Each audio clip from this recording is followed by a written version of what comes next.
উপদেষ্টা পরিষদে ১১ গুরুত্বপূর্ণ অধ্যাদেশ ও নীতি অনুমোদন। যে কারণে ভোট গণনায় বেশি সময় লাগতে পারে জানালেন ইসি সচিব। নারী পুরুষ সবাই মিলে আমরা আগামীর বাংলাদেশ গড়ব, জামায়াত আমির। ভারতে বসে শেখ হাসিনার বিবৃতি দিল্লিকে পররাষ্ট্র উপদেষ্টার বার্তা। ক্ষমতায় গেলে যুবকদের কর্মসংস্থানের ব্যবস্থা করবে বিএনপি, তারেক রহমান। উপদেষ্টা পরিষদের সাপ্তাহিক বৈঠকে একাধিক গুরুত্বপূর্ণ অধ্যাদেশ নীতি ও আন্তর্জাতিক চুক্তির প্রস্তাবসহ মোট ১৩টি প্রধান এজেন্ডা নিয়ে আলোচনা হয়েছে। এর মধ্যে ১১টি এজেন্ডা অনুমোদন দেওয়া হয়েছে এবং ২টি অধ্যাদেশের খসড়া আরও পর্যালোচনার জন্য ফেরত পাঠানো হয়েছে। বৃহস্পতিবার ২২শে জানুয়ারি রাজধানীর তেজগাঁওয়ে প্রধান উপদেষ্টার কার্যালয়ে অধ্যাপক মুহাম্মদ ইউনূসের সভাপতিত্বে এ বৈঠক অনুষ্ঠিত হয়। বৈঠক শেষে ফরেন সার্ভিস একাডেমিতে আয়োজিত ব্রিফিংয়ে এসব তথ্য জানান প্রধান উপদেষ্টার প্রেস সচিব শফিকুল আলম। অনুমোদিত অধ্যাদেশ ও নীতি। প্রেস সচিব জানান উপদেষ্টা পরিষদ যেসব অধ্যাদেশের খসড়ার চূড়ান্ত অনুমোদন দিয়েছে সেগুলো হল: বাংলাদেশ বেসরকারি রপ্তানি প্রক্রিয়াকরণ অঞ্চল আইন রোহিতকরণ অধ্যাদেশ ২০২৬, আসন্ন ত্রয়োদশ জাতীয় সংসদ নির্বাচনে ভোট গণনায় স্বাভাবিক সময়ের চেয়ে বেশি সময় লাগতে পারে বলে জানিয়েছেন নির্বাচন কমিশনের সিনিয়র সচিব আখতার আহমেদ। তিনি বলেন, এবার ভোটারদের ২টি আলাদা ব্যালটে ভোট দিতে হবে এবং সারা দেশে প্রার্থীর সংখ্যাও বেশি, ফলে ভোটগ্রহণ ও গণনা দুই ক্ষেত্রেই সময় বাড়তে পারে। বৃহস্পতিবার রাজধানীর আগারগাঁওয়ের নির্বাচন ভবনে সাংবাদিকদের তিনি এসব কথা জানান। ইসি সচিব জানান, প্রবাসী ও দেশের অভ্যন্তরীণ ভোটারদের জন্য ভিন্ন ধরনের ব্যালট ব্যবহার করা হচ্ছে। বিশেষ করে পোস্টাল ব্যালট গণনা বড় চ্যালেঞ্জ হয়ে দাঁড়াবে।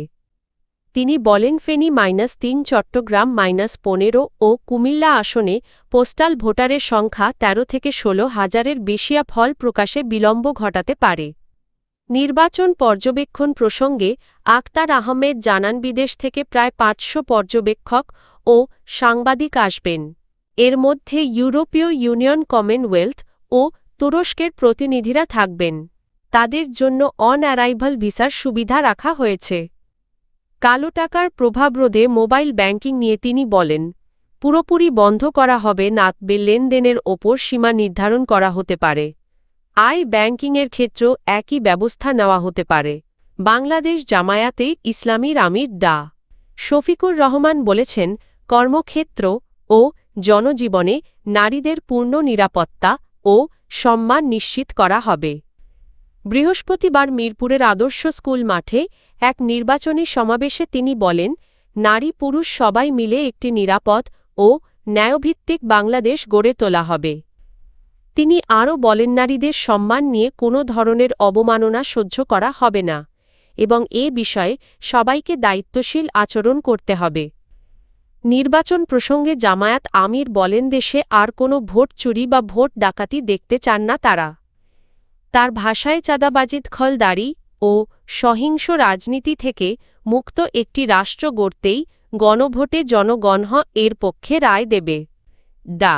শফিকুর রহমান দুর্নীতির সমালোচনা করে বলেন, ন্যায় বিচারের অভাবে দুর্নীতিবাজরা দেশের অর্থ বিদেশে পাচার করেছে, যা আর চলতে দেওয়া হবে না। সমাবেশে জাতীয় নাগরিক পার্টি এর আহ্বায়ক তারা চিহ্ন নাহিদ ইসলাম, তারা চিহ্ন সহ ১০ দলীয় জোটের প্রতিনিধি এবং জামায়াত ও শিবিরের বিভিন্ন স্তরের নেতাকর্মীরা উপস্থিত ছিলেন। বাংলাদেশের অন্তর্বর্তী সরকার ভারতে অবস্থান করে শেখ হাসিনার কোনো ধরনের রাজনৈতিক বিবৃতি প্রত্যাশা করে না, একথা স্পষ্টভাবে জানিয়েছেন পররাষ্ট্র উপদেষ্টা তৌহিদ হোসেন। বিবিসি ইন্ডিয়াকে দেওয়া এক সাক্ষাৎকারে তিনি বলেন, বর্তমান পরিস্থিতিতে ভারত থেকে এ ধরনের বক্তব্য দেওয়া বাংলাদেশ ভারত সম্পর্কের জন্য ইতিবাচক উদাহরণ হবে না। এ বিষয়ে ভারতের সরকারকে আগেও বার্তা দেওয়া হয়েছে এবং বিষয়টি আবারও স্পষ্ট করা হয়েছে। সাক্ষাৎকারে তৌহিদ হোসেন বলেন, কিছু ভুল বোঝাবুঝি ও অস্বস্তি থাকলেও ভৌগোলিক ও অর্থনৈতিক বাস্তবতায় বাংলাদেশ ও ভারতের সুসম্পর্ক বজায় রাখা উভয় দেশের স্বার্থে গুরুত্বপূর্ণ। তিনি জানান ২০২৪ সালের জুলাই আন্দোলনের পর শেখ হাসিনা সরকারের পতনের পর থেকেই দুই দেশের সম্পর্কে টানাপোড়েন শুরু হয়। এ সময় সংখ্যালঘু নির্যাতন, সীমান্ত উত্তেজনা এবং কূটনৈতিক পর্যায়ে পাল্টাপাল্টি তলবের ঘটনাও ঘটে। পররাষ্ট্র উপদেষ্টা বলেন, বাংলাদেশে সংখ্যালঘুদের ওপর যেকোনো সহিংসতার ঘটনায় অন্তর্বর্তী সরকার দ্রুত ব্যবস্থা নিয়েছে এবং সংশ্লিষ্টদের গ্রেপ্তার নিশ্চিত করা হয়েছে। একই সঙ্গে তিনি মন্তব্য করেন, ভারতের অভ্যন্তরীণ বিষয়ে বাংলাদেশ যেমন মন্তব্য করে না, তেমনি বাংলাদেশের অভ্যন্তরীণ বিষয়েও ভারতের একই নীতি অনুসরণ করা উচিত। তিনি আশাবাদ ব্যক্ত করেন, পারস্পরিক সম্মান ও সংযম বজায় রাখলে ঢাকা ও নয়াদিল্লির সম্পর্ক আবারও স্থিতিশীল পথে ফিরবে। বিএনপি ক্ষমতায় এলে যুবকদের জন্য কর্মসংস্থান সৃষ্টি ও অর্থনৈতিক স্বাবলম্বিতা নিশ্চিত করা হবে, এমন ঘোষণা দিয়েছেন বিএনপি চেয়ারম্যান তারেক রহমান।